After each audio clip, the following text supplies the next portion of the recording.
Sons and Daughters of God, Daily Devotional by Ellen G. White. With holiness in all conversation. June 22nd. We choose to please God in all we do. But as he which has called you is holy, so be ye holy in all manner of conversation. 1 Peter chapter 1 verse 15. Where the heart is purified and refined and made fit for indwelling of the Holy Spirit, the tongue will be sanctified to the glory of God. You can surround your soul with an atmosphere that will be like breeze from the heavenly Eden. Open your heart to the Lord Jesus. Guard your tongue. Let not your tongue run at random in jesting and joking. These are signs that your heart needs to be cleansed from its defilement. Our words index the state of our hearts, and whether men talk much or little, their words express the character of their thoughts. A man's character may be quite accurately estimated by the nature of his conversation. Sound, truthful words have a right ring in them. Educate yourself to carry a pleasant countenance and bring all the sweetness and melody possible in your voice. The voice and tongue are gifts from God, and if rightly used, they are a power for God. Words mean very much.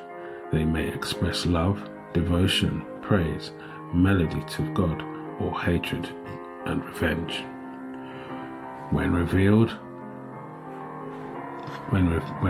words reveal the sentiment of the heart, they may be a savour of life unto life, or of death unto death.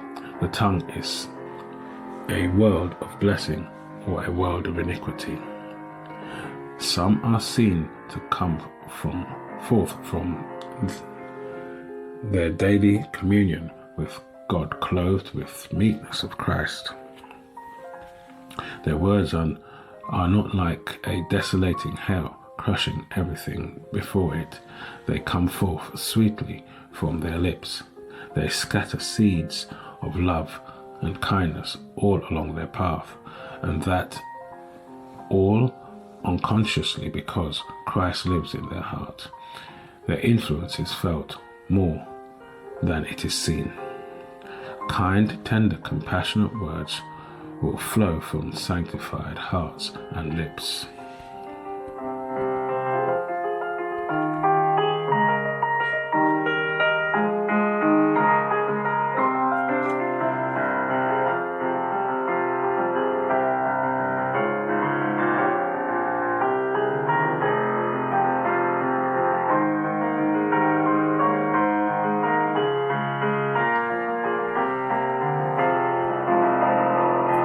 This is your daily devotion.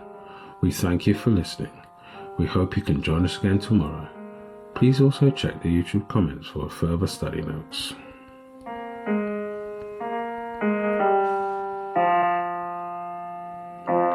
Sons and Daughters of God.